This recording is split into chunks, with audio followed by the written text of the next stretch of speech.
৪৫ বর্গ কিলোমিটার আয়তনের খুলনা মহানগরে নেই কোনো গণপরিবহন। মানুষের যাতায়াতের জন্য এক সময়ের বেবি ট্যাক্সি ও রিকশার জায়গা দখল করেছে ইজি বাইক। তবে নগরীতে কি পরিমাণ ইজি বাইক প্রয়োজন তার সঠিক কোনো তথ্যপাত্র নেই কোনো দফতরে। বর্তমানে খুলনা মহানগরীর যানজটের প্রধান কারণ ইজি বাইক।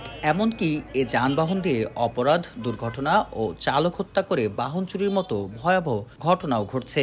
এদের নির্দিষ্ট রুট না থাকার কারণে যে যেখানে যেভাবে পারছে সেখানে থামাচ্ছে। ন্যূনতম 3 গুণ ধারণ ক্ষমতার বাইরে আপনার গাড়ি চলতেছে। আসতেছে গ্রাম থেকে, এখানে এসে প্যাসেঞ্জারগুলোর যেটা ভাড়া 10 টাকা, ওরা 5 টাকা টানতেছে। ৮৭০০ ইজি বাইকের লাইসেন্স দেওয়া হয়েছে, বর্তমানে ২০,০০০ গাড়ি চলে। এদিকে সড়কে শৃঙ্খলা ফেরাতে ২০২০ সালে প্রায় ৮,০০০ লাইসেন্স দেয় সিটি কর্পোরেশন। বন্ধ করা হয় বহিরাগত ইজি বাইক প্রবেশ, তবে তাতেও মেলেনি সুফল। নকল স্টিকার লাগিয়ে নগর জুড়ে চলছে প্রায় ৫০,০০০ ইজি বাইক।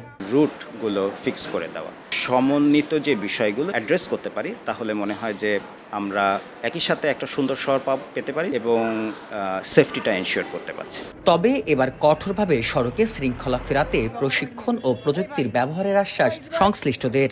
স্মার্ট কার্ড জাতীয় ইলেকট্রনিক্স জিনিসগুলো হাতে পাইলে আমরা শহরে যন্ত্র গাড়িগুলো বা বাইরে বহিরাগত যে অবৈধ গাড়িগুলো আছে এগুলো আমরা সংরক্ষণ করা বা নিয়ন্ত্রণে আনার চেষ্টা করব। তারা যদি একটু এডুকেশন পায়, প্রশিক্ষণ পায়, তারা যদি একটু সচেতন হয়, তাহলে কিন্তু এই এখনকার যে যানজট যেটা আপনারা ফিল করেন, আমরা ফিল করি, সেটা কিন্তু কমে যাবে।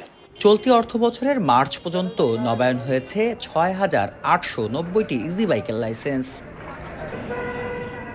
বেল্লাল হোসেন সজল, সময় সংবাদ, খুলনা।